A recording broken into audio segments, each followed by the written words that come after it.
네, 윤석열 대통령 측이 내일 예정된 공수처 피의자 조사에 출석하기가 어렵다는 입장을 밝혔습니다. 네, 계속된 조사 거부에 공수처가 체포영장을 청구할 가능성도 언급되고 있는데요. 네, 관련 내용 이고은 변호사와 함께 이야기 나눠보겠습니다. 어서 오세요. 조금 전 윤석열 대통령 측에서 내일로 예정된 조사는 나오기가 힘들 것 같다, 이런 입장을 밝혔는데요. 석동현 변호사의 얘기를 잠시 듣고 오겠습니다. 내일 출석하시기는 어렵지 않나 그렇게 보고 있습니다.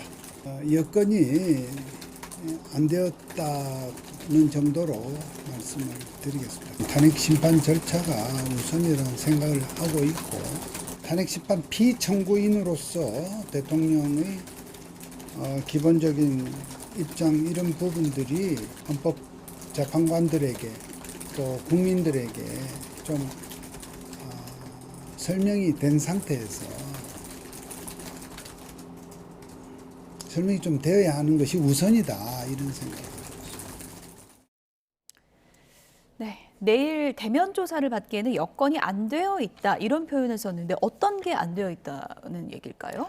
구체적으로 이야기를 예. 하지 않았지만 제 판단에는 아마 변호인단을 꾸릴 만한 시간적이거나 아니면 물리적인 어떤 여건이 아직 되지 않았다라는 의미일 수도 있고요. 변호사를 섭외를 했다라고 하더라도 사실상 어떤 전략을 취할지에 대해서 의견을 나눠야 되는데 현실적으로 그럴 만한 여건이 충분히 무르익지 않아서 내일 출석은 좀 어렵다라는 이야기를 하는 것 같습니다. 그런데 이미 공수처에서는 16일에 소환 통보를 했습니다. 그리고 1차 소환에 불응한 것으로 간주하겠다라고 공수처는 얘기했고요. 내일 오전 10시가 2차 소환 통보였습니다. 근데 내일도 불응하게 된다라고 하면 공수처 측에서는 이 부분에 대해서 3차 소환을 요구함과 동시에 체포영장 청구도 고민해 보겠다라고 얘기를 했습니다. 그런데 이 사안뿐만 아니라 보통 저도 검사로서 수사를 할 때 2번 정도 기회를 줍니다. 주는데 정당한 이유 없이 계속 불응할 경우 3번째부터는 이제 체포영장이나 구속영장 등을 이제 심각하게 고민을 하게 됩니다. 근데 지금 윤석열 대통령에 대해서 소환을 요구하고 있다는 것이 설사 서류를 송달받지 않더라도 윤석열 대통령을 포함한 모든 국민이 다 알고 있지 않습니까? 이 부분에 대해서 계속 변호인이 꾸려지지 않았다. 또 아직 어떤 수사기관에 하기보다는 또 탄핵 심판이라는 그 절차에 우리가 그 헌재에 가서 직접적으로 이야기하는 게 우선이다 등등은 사실상 정당한 이유다라고 우리가 이해하기 좀 어려운 부분이 있어서 아마 강제 수사에 돌입할 가능성이 한층 더 높아지지 않았나라는 생각이 듭니다. 네, 그럼 체포영장이 발부가 된다 하더라도 이 경호처가 뭐 관저 진입을 물리적으로 막는다든가 하는 식으로 충돌이 빚어지게 되면 체포영장 집행은 어떻게 되나요? 근데 이 부분은 좀 다를 것 같습니다. 그러니까 압수수색 집행 같은 경우에는 압수수색 자체가 그 해당 이 대통령실이 이제 군사상 기밀이나 또 공무상 기밀을 다루는 곳이기 때문에 이 부분에 대해서 형사소송법상 압수수색 집행에 협조하지 않더라도 예외가 되는 사유가 정당한 사유가 있었습니다. 그렇지만 현재 윤석열 대통령이 받고 있는 혐의는 이 대통령 재직 중이라도 형사소추가 가능한 제명들이기 때문에 이에 대한 체포영장 집행에는 뭐 초반부에는 다소 그런 물리적 마찰이 있을 수는 있지만 결국에는 영장이 집행이 될 것으로 보여집니다. 예. 일단 뭐 공수처에서 뭐 3차 조사까지 요청을 해보고 체포영장을 청구할지 아닐지 이 대응은 좀 지켜봐야 되는 부분인 것 같은데, 네. 석동현 변호사가 지금 윤석열 대통령이 수사와 탄핵 심판 동시에 받게 되니까 탄핵 심판이 우선이다, 이렇게 표현했거든요. 이건 어떤 전략일까요? 이제 석동현 변호사가 이야기하는 부분은 또 이 부분이 있습니다. 박근혜 전 대통령 같은 경우에는 이 대통령으로서 이제 탄핵이 된 다음에 수사를 받지 않았냐. 그런데 윤석열 대통령 같은 경우에는 이 대통령의 권한 이제 직무 수행이 잠깐 정지되어 있을 뿐이지 현재 신분 자체가 현직 대통령이라는 거죠. 따라서 이 현직 대통령으로서 수사기관에 출석을 해서 조사받는다는 건 맞지 않고, 일단 이 탄핵 절차, 탄핵 심판 절차에서 대통령으로 파면이 된다면 이후의 형사 절차에 우리가 임하겠다라는 것이 석동현 변호사의 주된 뭐 주장의 취지인 것 같긴 합니다. 그렇지만 사실은 박근혜 전 대통령의 사안과 현재 사안은 굉장히 다르고요. 있고요. 또 윤석열 대통령을 제외한 핵심 인물들이 줄줄이 구속이 되고 있습니다. 현재 구속영장이 기각된 것은 없고 김용현 전 국방장관부터 시작해서 조지호 경찰청장 등등 윤석열 대통령과 논의했다, 또 소통을 했다라고 알려진 인물들이 모두 구속이 된 상태에서 내가 현직 대통령이기 때문에 나는 탄핵 심판이 끝날 때까지 조사에 응할 수 없다는 것을 수사기관에서든 또 법원에서든 합당한 이유로 받아들일지 그 부분은 저는 좀 부정적인 입장입니다. 네. 이렇게 윤 대통령이 조사를 좀 미루고 응하지 않고 있는 모습이 이어지고 있는데 이런 게 좀 회피 정황으로 볼 수 있는 가능성도 있지 않나요? 그렇습니다. 아마 만약에 체포영장이 청구된다라고 하면 법원에서는 정당한 이유 없이 출석에 불응할 가능성이 높을까를 검토하지 않겠습니까? 그런데 그럴 때 분명히 이렇게 계속해서 소환 요구에 불응하고 있고 또 변호인단을 꾸리는데 시간이 걸린다라고 처음엔 얘기했다가 오늘 또 석동현 변호사는 탄핵 심판이 먼저다라면서 조사를 거부하고 있는 사유가 계속해서 변경하는 것들이 지금 확인되고 있습니다. 이런 부분들이 아마 영장 이제 발부 여부에도 윤석열 대통령에게 굉장히 불리하게 이제 작용할 것으로 보여지고요. 이후 수사 절차나 또 형사 재판에서도 수사 과정에서 협조하지 않았던 부분이 윤석열 대통령에게 좀 불리하게 작용하지 않을까 싶습니다. 근데 지금 사실은 공수처에서도 좀 답답할 것 같습니다. 그 이유가 윤석열 대통령의 소환도 지금 어려운 데다가 김용현 전 국방장관 같은 경우에도 검찰의 14일 이후로는 입을 열고 있지 않다라는 보도들이 나오고 있고요. 이제 검찰에서는 김용현 전 장관이 입을 열고 있지 않고 또 경찰이나 공수처의 소환 요구에서는 검찰에서 난 충분히 얘기했기 때문에 또 다른 수사기관에서 얘기하지 않겠다라고 지금 입을 닫고 있습니다. 뿐만 아니라 이 조지호 경찰청장 같은 경우에도 질병 등의 사유로 제대로 조사 한 번이 되어 있지 않기 때문에 현재 수사 과정이 조금 난항에 빠지지 않았나라는 생각이 들긴 합니다. 수사도 그렇고 지금 탄핵 심판도 어떤 일정으로 진행될지 좀 궁금한 부분이 있는데 헌재에서 좀 이례적으로 발송 송달을 결정했습니다. 이거 이제 받은 것으로 간주하겠다는 건데 그럼 일정은 예정대로 다 가겠다는 거죠? 네, 그렇습니다. 이제 헌법재판소에서 굉장히 이제 빠르게 이제 우리는 진행하겠다는 의사를 계속 이제 피력을 하고 있습니다. 실제로 이제 12월 19일에 이 관련한 서류를 윤 대통령에게 발송 송달을 시도했고 20일 날 이분이 서류에 도달이 됐다. 라고 우리 헌재에선 봤기 때문에 20일부터 서류가 송달된 것으로 효력을 보겠다. 이 대법원 판례상 이 소송 서류가 도달할 때 이 발송 송달의 효력이 발생한다라고 헌재에선 밝혔습니다. 따라서 이제 앞으로 27일 얼마 남지 않았습니다. 27일에 이제 예정되어 있는 공판 준비 기일은 일정대로 그대로 가겠다고 했고요. 또 오늘 이제 헌재의 재판관에게 그렇다고 하면 만약에 27일에 윤석열 대통령이 불참한다든지 아니면 윤석열 측 대통령의 이제 윤석열 대통령의 변호인이 구성되어 있지 않다는 이유로 제대로 출석을 하지 않는다면 그렇다면 그냥 재판이 이루어지지 않는 것이 아니냐라고 했더니 이 또한 주심 재판관이 결정하는 것이고 속행이 필요하다고 인정되면 우리는 계속 진행을 할 것이다라고 밝혔거든요. 그래서 굉장히 헌법재판소의 시기는 좀 빠르게 흘러가지 않을까 싶습니다. 네. 헌법재판소의 시기는 좀 빠르게 흘러가고 있는데 윤 대통령 변호인단 선임 시기는 조금 늦춰지고 있잖아요. 천하람 개혁신당 의원이 법조 쪽 동향 들어보니까 섭외가 정말 안 된다더라 이런 말도 했었는데 실제로 좀 시간이 얼마나 걸릴 거라고 보십니까? 사실은 예상하긴 어렵습니다. 왜냐하면 저도 변호사로서 일을 하고 있지만 만약에 이런 제안이 온다고 하면 변호사가 굉장히 변호를 맡기가 좀 어렵지 않을까 싶습니다. 사실 헌법을 전문으로 하는 변호사를 찾는 것도 쉽지 않고요. 과거 헌법재판관을 지냈거나 그런 변호사님 같은 경우에는 보통 법무법인에 소속된 경우가 많기 때문에 자신 개인이 원한다고 하더라도 법무법인 이해와 이익과 또 상충되는 부분이 있을 수 있거든요. 그래서 변호인단 구성에는 시간이 걸리지 않을까 싶지만 어찌됐건 지금 체포영장 청구까지도 굉장히 다가온 상황이기 때문에 이 부분에 대해서 윤석열 대통령이 원하는 만큼 수사기관이 그대로 둘까? 저는 그렇지 않다고 보여지고 결국에 이 체포영장이 발부가 되고 또 강제수사에 돌입하면 어쩔 수 없이 윤석열 대통령도 좀 빠르게 이렇게 변호인 섭외에 좀 더 공을 들이지 않을까, 좀 더 서로 신속하게 재촉하지 않을까 싶습니다. 어쨌든 26일 지나서 대통령 측에서도 구체적인 입장을 내놓겠다고 했으니까 어떤 전략을 밝힐지 그 부분은 좀 지켜봐야 될 것 같고요. 지금 계엄 사태 전모가 수사 속도가 빨라지면서 서서히 좀 드러나고 있습니다.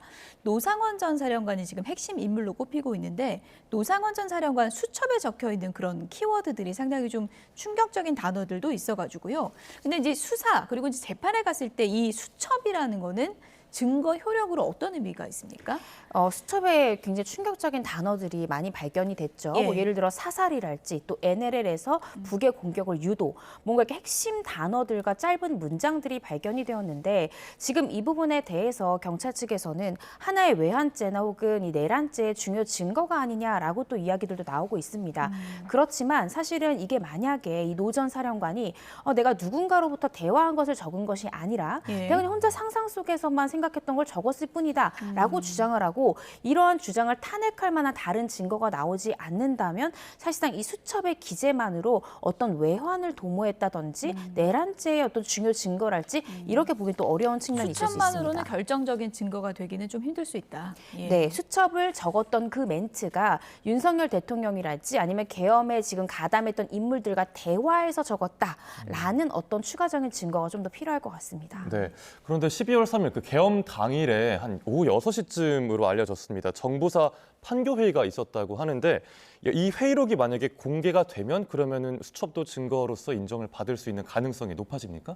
네, 그렇다고 보여집니다. 이 수첩이 발견된 경위가 노 전 사령관이 긴급 체포가 되면서 이 노 전 사령관이 사령관 임무를 이제 마치고 점집에서 이제 일을 했을 때 그 해당 점집에서 발견됐던 것이 바로 이 증거물 수첩이었습니다. 예. 그런데 수첩에서 발견된 그 단어의 나열들이 만약에 계엄 당일 그 회의에서 있었던 회의록의 기재 내용과 상당 부분 부합한다면 그렇다고 하면 이건 공모 내용을 적은 중요한 증거가 될 수 있기 때문에 회의록 기재 내용과 이 수첩의 기재 내용이 얼마나 같은가가 결국 이 사건의 핵심도 증거가 될 것 같습니다. 네.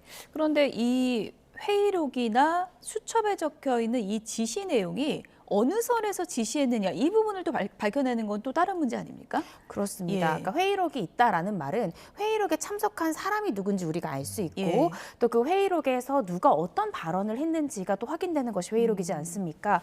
그렇다고 하면 그 회의록 기재 내용으로 어떤 내용의 모의 과정이 있었고 누가 어떻게 지시했고 그 지시 내용에 따라서 어떤 실행 계획을 세웠는지가 상세히 나올 거기 때문에 그 회의록과 또 그 수첩 부분은 아마 회의된 내용 중에 예. 노 전 사령관이 담당했던 구체적 업무를 또 적어놓은 것이 또 있어서요.